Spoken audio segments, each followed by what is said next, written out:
Corona की दूसरी लहर के बीच में एक तरफ जहां पर ऑक्सीजन की कमी हो रही है, दूसरी तरफ लोग इसकी कालाबाजारी भी कर रहे हैं। अभी पुलिस ने बिहार से लेकर यूपी तक ऑक्सीजन की कालाबाजारी करने वाले का खुलासा किया।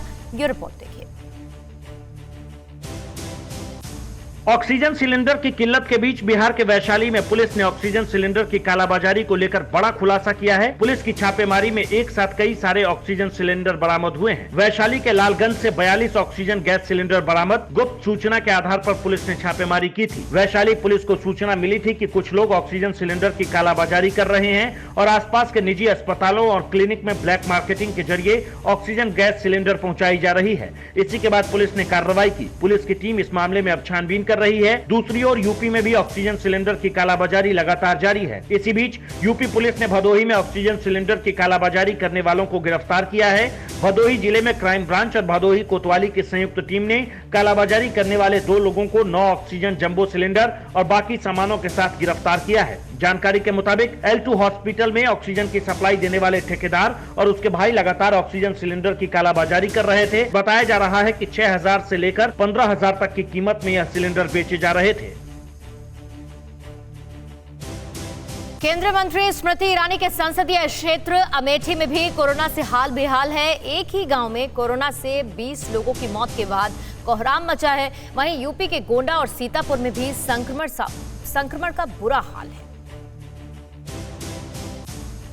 अमेठी के गांव में कोरोना संक्रमण से लोगों की लगातार मौतें हो रही है। कोरोना से हो रही लोगों की मौत से अमेठी के गांवों में सन्नाटा पसरा है। जानकारी के मुताबिक अमेठी के एक गांव में कोरोना से 20 लोगों की मौत के बाद अमेठी से लेकर दिल्ली तक हड़कंप मच गया है। तभी गांधी नेहरू परिवार से लेकर राहुल गांधी और अब केंद्रीय कपड़ा मंत्री स्मृति ईरानी के संसदीय क्षेत्र अमेठी के गाँव में कोरोना से होने वाली मौत से कोहराम मचा हुआ है। फिलहाल जिले के जगदीशपुर थाने के हारीमऊ गाँव के लोग डरे हुए हैं। हारीमऊ गाँव में पिछले 2 महीने में करीब 2 दर्जन लोगों की मौत से बाकी लोगों की सांस अटकी हुई है। डर के साए में जी रहे गांव वालों की माने तो हर दिन हो रही मौत की वजह अभी तक सामने नहीं आई है। दूसरी तरफ न ही कोई जांच टीम हारीमऊ गांव तक पहुंची है। रोजाना हो रही मौतें स्वाभाविक है या किसी गंभीर बीमारी की वजह से हो रही है, इसे लेकर कोई कुछ बताने को तैयार नहीं है। कुछ ऐसा ही हाल यूपी के गोंडा और सीतापुर जिले का भी है। सीतापुर के खैराबाद कस्बे में सैकड़ों लोग अपनी जान गंवा चुके हैं तो गोंडा जिले में पंचायत चुनाव के बाद कोरोना से हालात बेकाबू हो गए हैं। कोरोना से गोंडा के 2 गाँवों में बीते 1 महीने में 15 लोग अपनी जान गंवा चुके हैं। और कर्नाटक के तट से टकराने के बाद चक्रवाती तूफान ताउते की वजह से कर्नाटक में 4 और गोवा में 2 लोगों की जान चली गई है।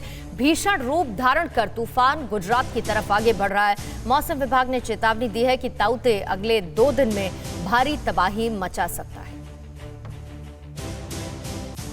अरब सागर से चलकर कर्नाटक और गोवा के समुद्री तटों से टकराने के बाद चक्रवात तूफान ताउते ने रौद्र रूप धारण कर लिया है। चक्रवाती तूफान ताउते के कर्नाटक के तट से टकराने के बाद तेज बवंडर और बारिश से पेड़ पौधे, बिजली के खंभे और घरों की छतें तक उड़ गई। तूफान के कहर से कर्नाटक में 4 लोगों की दर्दनाक मौत। कर्नाटक के 6 जिलों के 73 गाँव तूफान प्रभावित। भारी बारिश के साथ 90 किलोमीटर प्रति घंटे की रफ्तार से हवाएं चल रही है। हालात पर सीएम BS येदियुरप्पा नजर बनाए हुए हैं। कर्नाटक के बाद गोवा के तटीय क्षेत्र से ताउते के टकराने का असर देखा गया। गोवा में चक्रवाती तूफान ताउते के कहर से गोवा के समुद्री तट पर ऊंची ऊंची लहरें दिखाई दी।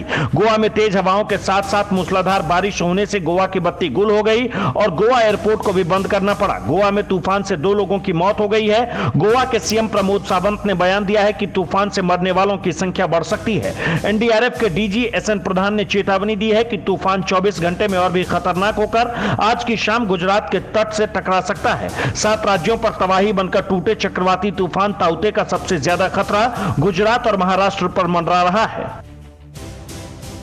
परवाह देश की, सोमवार से शुक्रवार रात 10 बजे TV9 भारतवर्ष पर।